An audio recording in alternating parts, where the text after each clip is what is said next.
मात्र विरोधी पक्षाने जे आहे तर त्यांच्या जाहीरनाम्यात हा मुद्दा जो आहे तो घ्यायला हवा की त्यांची सहमती आहे या मुद्द्यास आरक्षण देण्यासाठी. आणि घ्यायला तर पाहिजेच सगळ्यांनी. जेवढे राजकीय पक्ष आहेत या राज्यात यांनी सगळ्यांनी मिळून सांगायलाच पाहिजे की मराठ्यांचं हक्काचं ओबीसीतलं आरक्षण दिलं पाहिजे. हे सगळ्यांना सांगणं गरजेचं आहे.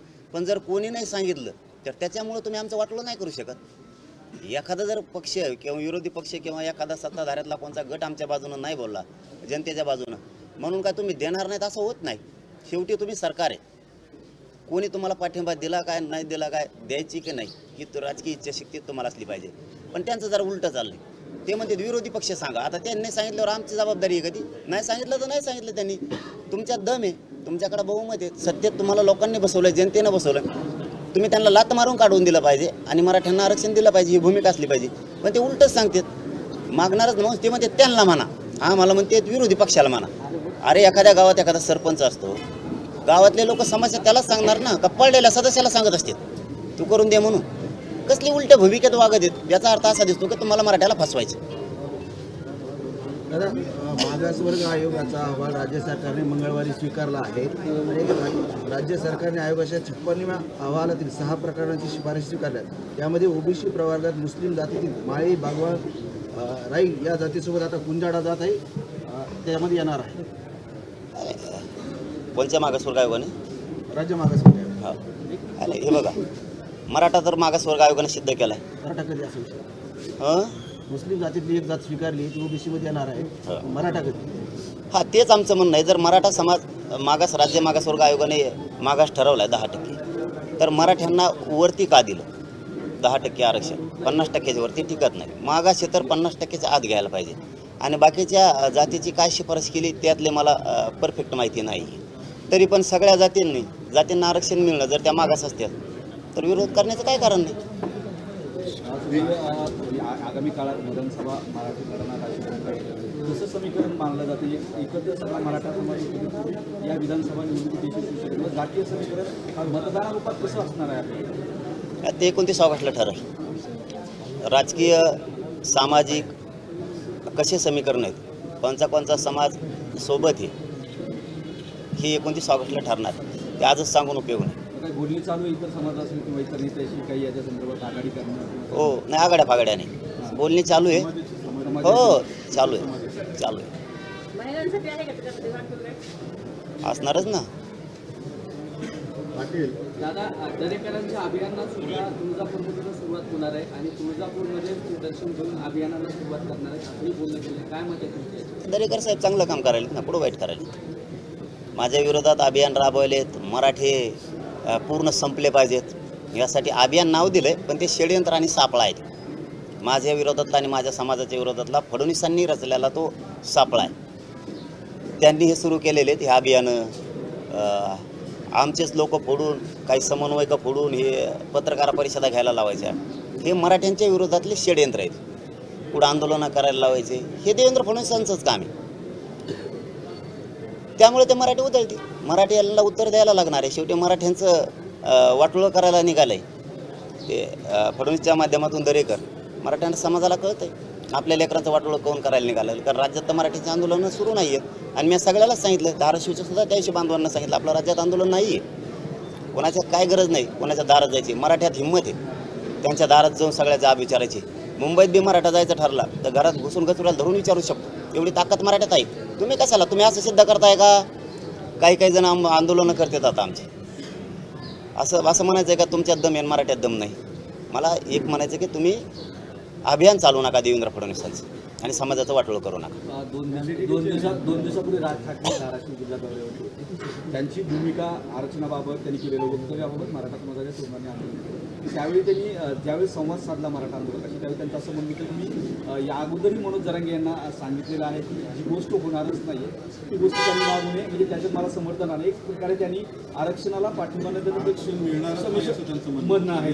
तुम्हाला त्यांनी कल्पना दिली होती आंदोलनाच्या पूर्वी की आरक्षण मिळणार तुम्ही आंदोलन करू नका. त्यांचं म्हणणं असं वाटेल त्याचं म्हणणं असं आहे त्याच्या मागची पार्श्वभूमी की आतापर्यंतच्या सरकारने स्थानिक रोजगार वाचवले. बाहेरच्या लोकांनी येऊन मराठी पोरांचे रोजगार पळवून नेले. त्या जर हे रोजगार राहिले असते तर महाराष्ट्रात आरक्षणाची गरज राहिली नसते. अशा पद्धतीचं त्यांचं वक्तव्य. ते खरं मानतात की रोजगार देण्यास आतापर्यंत सरकार अपयशी ठरले सर. रोजगाराचा आणि आरक्षणाचा संबंध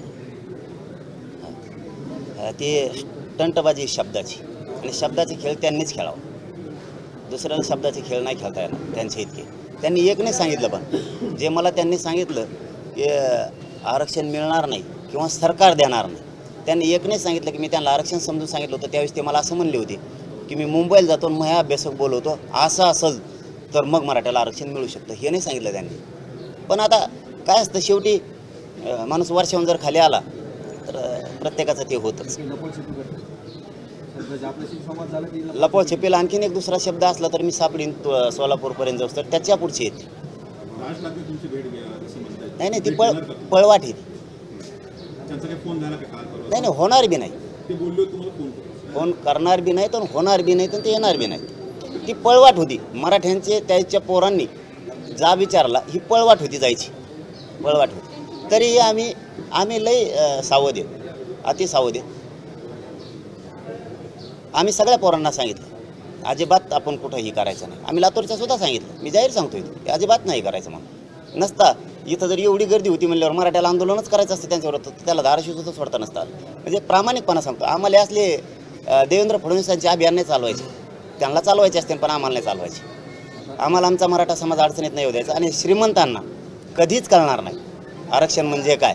कारण यांना जे वैभव मिळालं आहे ना, हे मराठ्यांमुळे मिळालं आहे, जनतेमुळे मिळालं आहे. त्याच्यामुळे येशीत बसून यांना आरक्षण काय असतं हे कळणार नाही कधीच. आणि आम्हाला काय अपेक्षा नाही त्यांच्या भेटीची कोणाची. पण आम्हीच सांगितलं की बाबा असं करत जाऊ. शेवटी आता पोरं आहेत, भावना असती, दम नाही खाते, त्यांना नाही सहन होत. तरी आपण समजून सांगितलं की नको. धाराशिवच्याही सांगितलं आणि लातूरच्या सुद्धा सांगितलं. मला कळालं, जिथं कळालं तिथं सांगितलं की अजिबात आपण कोणी काय नाही करायचं. नारायण राणे देखील मराठवाड्यात येणार, त्यांनी देखील माध्यमाशी बोलताना संवाद जाणार आहे. मला कोण ही भूमिका आपण सामंजस्य राज ठाकरे यांच्याबाबत की नारायण राणे यांच्याबाबत असणार आहे? अहो दादा, मी म्हणलोच नाही ना. पण मी त्यांना म्हणलो का तुम्ही मराठवाड्यात येऊ नका. मग मराठ्यांना कळतं ना, हे जाणून बुजून भांडण विकत घ्यायला आहे, हे जाणून बुजून माझ्या अंगावर यायला काय यायला, तर मी गरिबांचं काम करायलो हे माझ्या मराठ्याला कळतंय. त्यांना हे माहीत नाही. त्या दिवसापासून ज्या जे पक्षाचे नेते विरोधात गेले, मराठे बाहेर पडायला लागले. त्याचं कारण सांगतो तुम्हाला. ओबीसीच्या जर आरक्षणाला ओबीसी नेते आणि समाज महत्त्व द्यायला लागला, पक्षाला नाही. मग मराठ्यांच्या लक्षात आलं, जर हे नेते आपल्या आरक्षणाला विरोध करत असतात, याच्या पक्षात राहून काय करायचं. हेच भाजपामध्ये सुद्धा मराठी म्हणायले जातात की आमच्या आरक्षणाच्या पोरं मोठे होणार आहेत, आम्ही तुम्हाला मतदान करतो आणि तुम्ही नेते विरोध करायला त्याला मराठवाड्यात येऊन बघून घेऊ म्हणता आमच्या जरंगे पाटलाला. म्हणजे तुम्ही सुपारी घेतली सरळ सरळ. कारण राणे साहेब बोलले त्यावेळेस मी त्यांना बोलायला पाहिजे होतं, मग बोलायला पाहिजे. तुम्ही अचानक बोलले म्हणजे याचा अर्थ होतो तुम्ही सुद्धा अभियानात सहभागी झाले. आणि सगळ्याच पाठपुरायला मराठा खंबीर हो, आम्ही नाही मोजित कोणाला. आजची परिस्थिती पाहता मराठा आरक्षण होण्यासाठी कोण अडथळा निर्माण करतो? आता राज्य सरकारच करते. नाही, नाव ती 29ला घेतो ना, आताच घेतल्यावर मग सगळा पचका करता. मग दादा, अनेक ठिकाणी व्हॅलिडिटीचे प्रस्ताव आहेत, ते नाकारले जातात, जाणीवपूर्वक अडथळे निर्माण केले जातात किंवा ते प्रश्न निर्माण केले जातात. आणि प्रमाणपत्र वाटप काही जिल्ह्यांमध्ये किंवा शोधक मोहिमेची नोंदी आहे, त्याही ठिकाणी ती मोहीम खंडावली आहे. मला असं वाटतं की हे सरकारचंच षडयंत्र आहे, अभियानाचाच भाग आहे. कारण हे 2 महिने होऊन गेलेत की नोंदी शोधणं बंद आहे. वंशावळ समिती नुसती गठीत केली, म्हणजे तिची 31 तारखेला मुदत संपली होती. पुन्हा तिला मुदत दिली, पण ती काम नाही केली, तिला अंमलबजावणी दिली नाही वाटतं, किंवा तिला काम करायला सांगितलं. वंशावळ समितीमुळे तिथंही गोळ व्हायला लागले. व्हॅलिडिटीला सुद्धा अधिकारी जाणून बुजून अडचणी आणायला लागले. जाणून बुजून ये, कारण पोराच्या आता ॲडमिशन आहेत, काहीचे ग्राउंड झालेत, काहींना नोकरीमध्ये द्यायचं आहे, जाणून बुजून दिलं जात नाही. ECBCचं व्हॅलिडिटीची 6 महिने मुदत केली. आम्ही त्यांना सांगितलं होतं कुणबीची पण करा, की जाणून बुजून कुणबीची केली नाही, म्हणजे याच्या मागं डाव.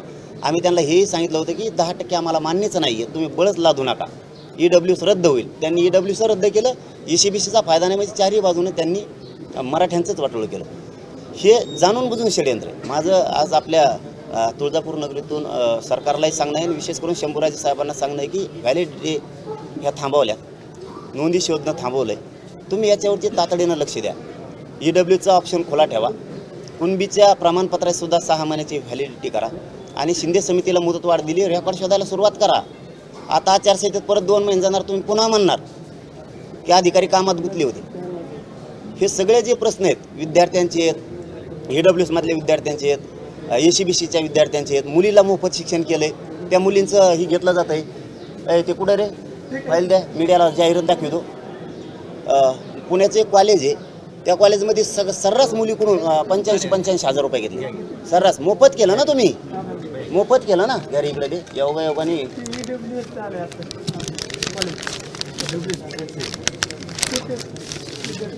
अरे हे नाही रे बाबा, सरपंचाकडे दिले. चला मी काय नाही, सोलापूरमध्ये दाखवतो, काय अडचण नाही. मुलीला मोफत शिक्षण दिलं म्हणते, मग मुलीला मोफत शिक्षण दिलं तर पैसे घेतले कसे? 85 हजार रुपये, 65 हजार रुपये फीस कशाची? मोफत केलं आहे ना तुम्ही मुलींना शिक्षण सगळ्या जाती धर्माच्या. म्हणजे हे सगळे डाव आहेत, हे नुसतं बनवा बनवी, हे आम्ही दिलं ते आम्ही दिलं, देत काहीच नाहीत. आणि परत त्यांच्याकडून असा प्रश्न येतो समोरून, आम्ही इतकं देत असताना आमच्याविषयीच नेरेटिव्ह जातो. तुम्ही अंमलबजावणीच करत नाहीत, सगळ्या सोयरीची अंमलबजावणीच केली नसते, तुम्ही आधी सूचना काढली. म्हणजे ही तुमचा दोष, तुम्ही लोकांच्या माथ्यावर मारू नका. 10% न मागणारं आरक्षण ACBCचं तुम्ही दिलं, EWS रद्द केलं, हे पापसुद्धा तुमचंच आहे. तुम्ही ते आमच्यावर नका मोडू. आमच्यावर रोटी देत काही की आंदोलन सुरू झालं म्हणून 10% दिलं म्हणून आम्हाला EWS रद्द करायला लागलं. तुम्हाला 10% कोणी मागितलं? आणि मराठ्यांना उत्तर मिळालेलं आहे. कोणचं उत्तर मिळालं आहे?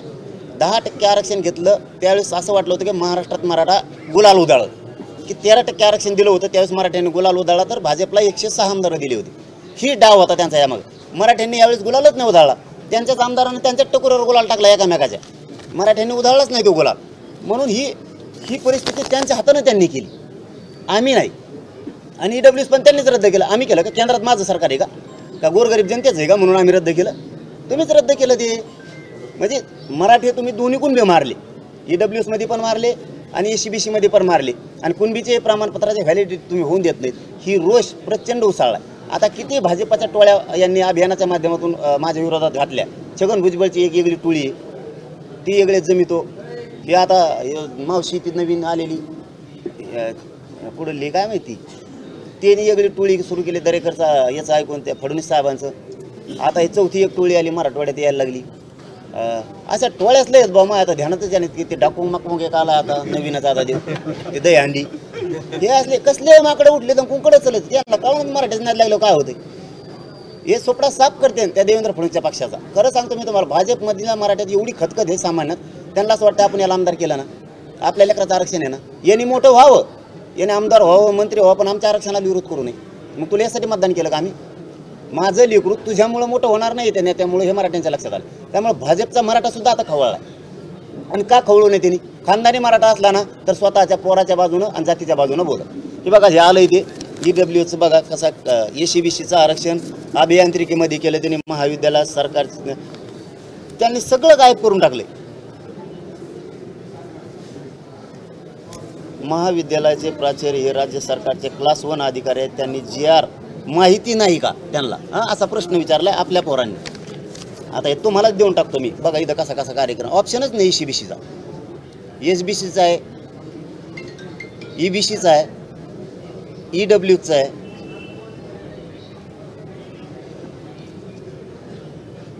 हे बघा इथं गर्लमध्ये EBC आहे, EWS आहे, नाहीच. SC ST आहे,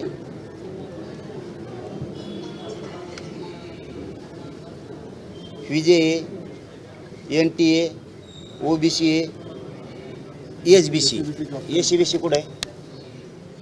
कशाला आरक्षण दिलं? कशाला EWS रद्द केलं?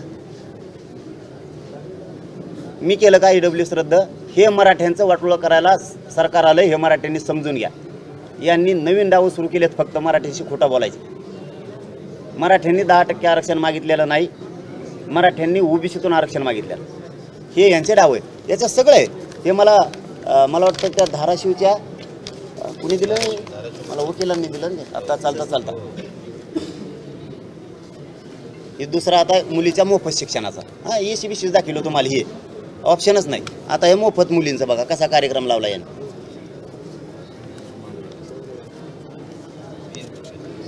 संतोष सरने दिले वाटतं. हे बघा फीसच्या बाबत 67,946 टोटल फीस. बघा मोफत शिक्षण. चंद्रकांत दादा ते म्हणतात मला काय 4थी पासून उच्च शिक्षणापर्यंत मोफत केलं. ते बघा चंद्रकांत दादाचा प्रताप. बघतो एकीकडे बोलतो एकीकडे. बघ बाबा भाऊ बघ हे काय काय दिले दादा. ह्या दादाने नुसतं जू खांद्यावर घेतलंय भाजपचं. बाकीचं काही दिसाना दादाला. शिवळा मोड्याला जू खांद्यावर घेतलं नुसता रिळ होतो इकडून तिकडून तिकडून इकडून.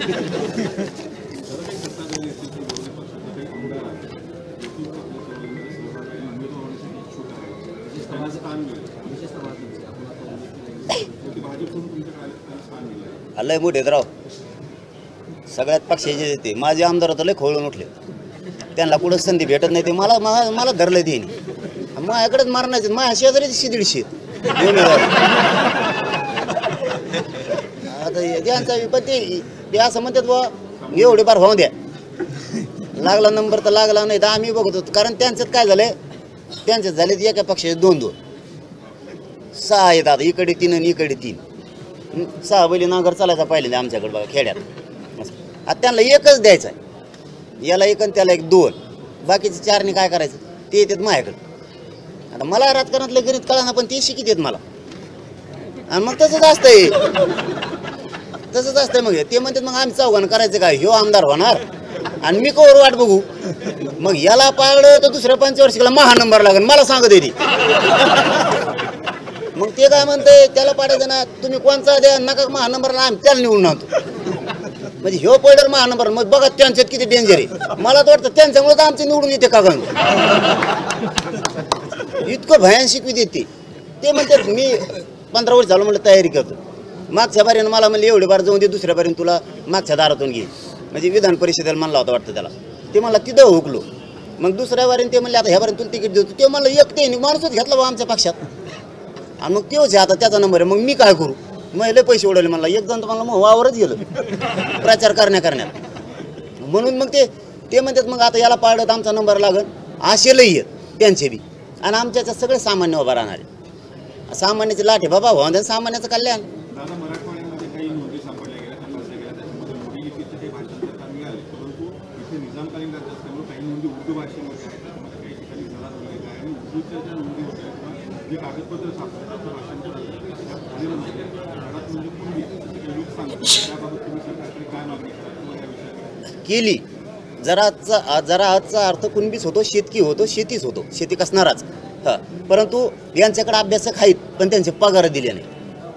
त्यांनी आम्हाला सरळ सांगावं मराठ्यांना पगार द्या आम्ही 1-1 रुपये 6 कोटी मराठ्याचा टाकतो 6 कोटी रुपये देऊन तुम्हाला. तुम्ही आम्ही 10 रुपये टाकले 60 करोड रुपये देऊन तुम्हाला. तुम्ही आम्हाला पैसे मागा पण मराठ्यांचं वाटोळं करू नका. कारण आम्हाला खात्रीलायक माहिती मिळाली पुण्यामधून की त्या मोडी लिपी अभ्यासकाचे त्यांचे पगारच नाही दिले. ते म्हणले इकडचं सोडून तिकडं कुठं जावा. उर्दू सगळे अभ्यासक आहेत पण पगार देत नाहीत.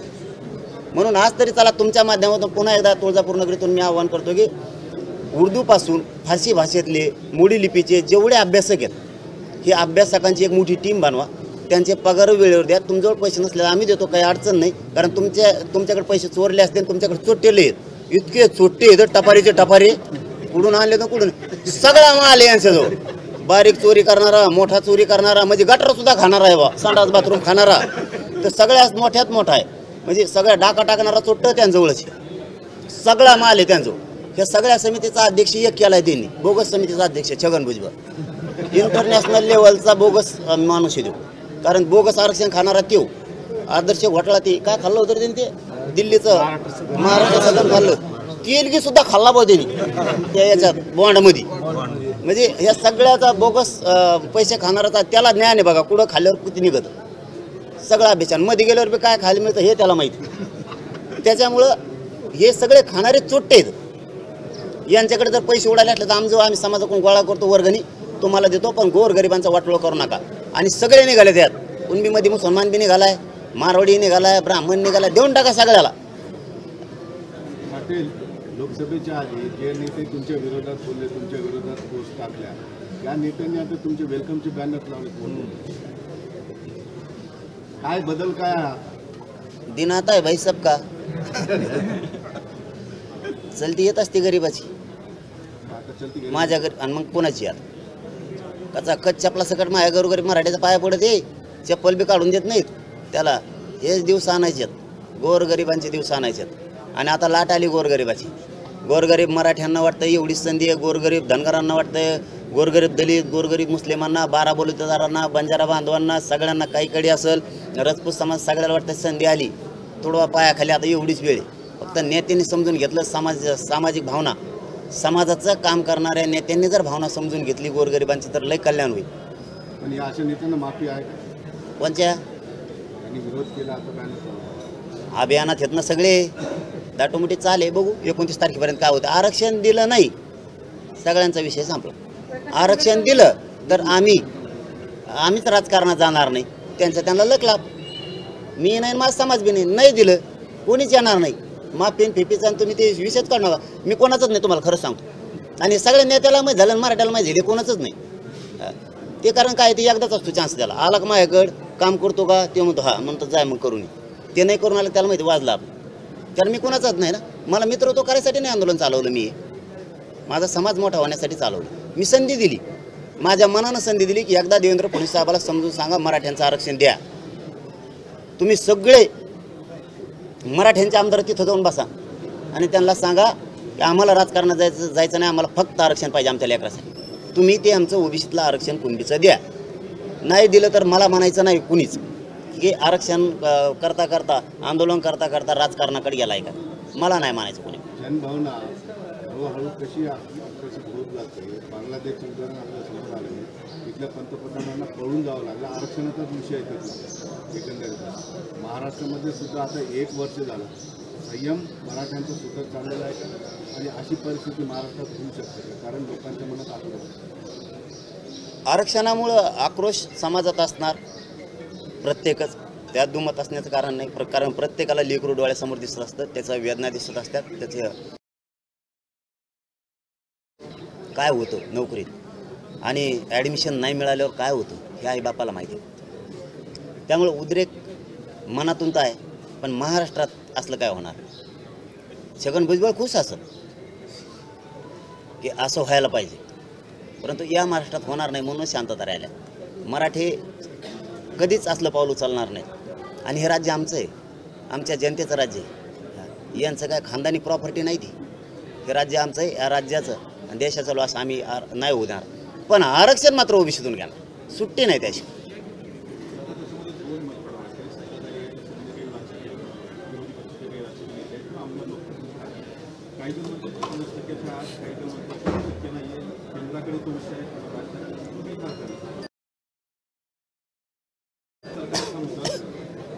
पण 50% वर मानल्याला जरी एवढ्या वार त्याचं साधलं असलं तरी त्याच्या जीवाची उभा राहणारायचे ते पाडेच म्हणायचे. 50%च्या आतच बोलायचं ओबीसीतच, वर नाही बोलायचं.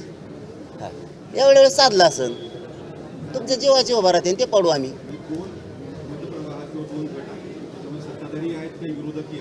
नाही गट नाही, गट नाही, बळच बोलायला लावलंय त्यांना. बोल, तुला आमदार खासदार काय हाल केलं रे, तुला मंत्री काय हाल केलं, बोल तू, माझ्या अंगावर येते सगळे, तू बोल. आणि तू दे ना, त्यांना काय बोलायला लावतो. माझं तर असं म्हणणं आहे, हे जे बोलतात ना आता हे डाकू माकूम एक नवीन बरेच जण आहेत, मावश्या भावश्या या सगळ्या, हे सांगण्याहून दबावून बोलते ते की बोलायला लावते. त्यांना बोलायची इच्छाच नाही, त्यांनाही वाटत असेल मराठ्याचं कल्याण व्हावं, पण हे बोलायला लावतात म्हणून हे बोलत येत उगाच आपण. कारण आता ते मागचं उदाहरण घेतलं ना तुम्ही, मी जर त्यांना म्हणलोच नाही तुम्ही मराठवाडी देऊ नका, तुम्ही बळच मला धमक्या द्यायला लागले. म्हणजे तुम्ही लई सोपं समजता का, मला लई सोप्या तालमीतला आहे का मी. बघू वेळ आल्या. बाकी आरक्षणाच्या बाबतची भूमिका मांडा म्हणून सरकार विरोधकांच्या मागे लागलेले आणि विरोधक सुद्धा काही भूमिका वगैरे मांडतात. मला वाटतं की एकंदरीत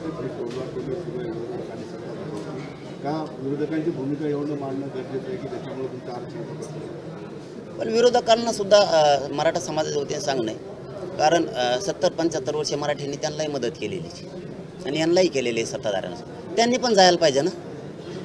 बोलल्यावर खरंच दाटून बोलीत का खरंच बोललेत बघायला पाहिजे ना यांची काय भावना आहे.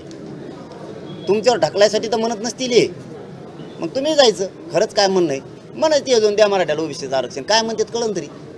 आणि जर ते नाहीच म्हणले तर कोणाच्या जीवावर कोणी नसतं, त्यांना लात मारून काढून द्यायला पाहिजे सत्ताधाऱ्यांनी. आणि तुमची इच्छा आहे ना दानदेशी मराठ्यांना द्यायला पाहिजे, कारण त्यांचा हक्काच आहे. सरकारी नोंदी आहेत, महाराष्ट्रातला हा मराठा समाज सगळा ओबीसीमध्ये, आणि मी पूर्ण महाराष्ट्राला घेणार आहे. एक मराठवाडा, पश्चिम महाराष्ट्र, खानदेशाचा मी भेद नाही करणार. सगळा मराठा हा ओबीसी आहे कुणबीमध्ये. ज्याला घ्यायचं ते घेईल, ज्याला नाही घ्यायचं ते नाही घ्यायचं, ज्याला काय राहायचं ते राहू द्या. पण जे गोरगरीब मराठी आहेत ते घेतील. मराठ्यांना आरक्षण दिलं पाहिजे, ते घेतल्याशिवाय मी सोडत नाही. सगळे सोयरे जांभूल बाजूने आहे ना. आणखी त्यात काही राहिले तर याच्यात येतील पाहुणे. सगळ्यांचे सोयरे याच्यात येतील ना. त्याच्यात दुखल्या बरं सगळ्याचे सोयरे येणार आहेत. यात नुसते मराठीचे नाही, सगळ्याच जातीचे. कोणाचे जर राहिले असले तर ते बी याच्यात येणार आहेत.